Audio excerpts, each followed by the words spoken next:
السلام علیکم ورحمۃ اللہ وبرکاتہ۔ آج میں کان کے درد کے بارے میں بتاؤں گا۔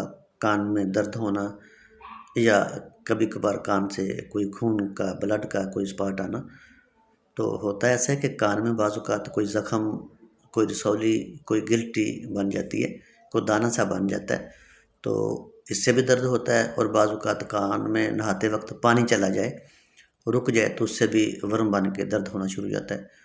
تو اس کا علاج میں انشاءاللہ اللہ کے نام سے بتاؤں گا۔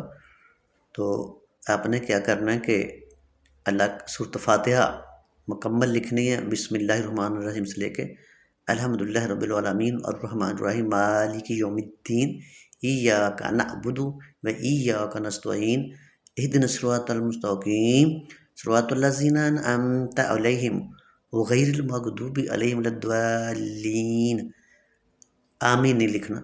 تو یہاں تک آپ نے سورۃ فاتحہ مٹی کے پیالے پہ لکھ کر کالے پوائنٹر کے ساتھ، کالی سیاہی کے ساتھ، تو اس کو صبح و شام باوضو لکھ کر اس کو پلانا 21 دن تک۔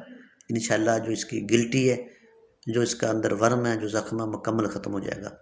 تو اللہ کے اوپر یقین رکھ کے عمل کیا کریں، اور میرے اس چینل کو سبسکرائب بھی کرتے رہا کریں، تاکہ آپ کو ہر آنے والی بیماریوں کی، دین کی ویڈیو اب تک پہنچتی رہے۔ اللہ حافظ۔